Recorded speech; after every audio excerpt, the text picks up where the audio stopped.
নতুন বছর, নতুন প্রতিজ্ঞা। রাতের অন্ধকারে আকাশ ভরা তারার আলো।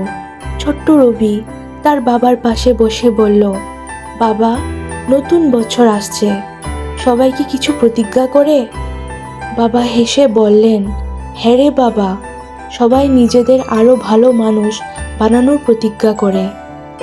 রবি কিছুক্ষণ চুপ করে থেকে বলল, তাহলে আমি প্রতিজ্ঞা করছি, আজ থেকে আমি মায়ের সব কথা শুনব।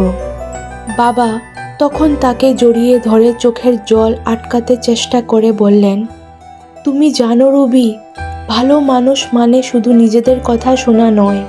একজন ভালো মানুষ কখনো কারো মনে কষ্ট দেয় না।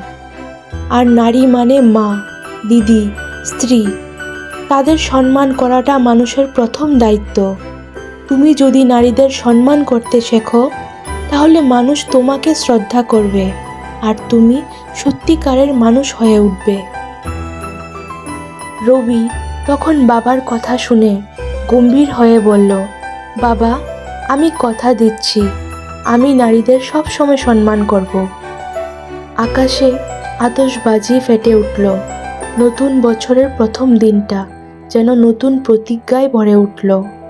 নতুন বছর মানে নিজেদের ভেতরে আরও পরিবর্তন আনা, আরও ভালো মানুষ হয়ে সমাজে সম্মানের জায়গা তৈরি করা।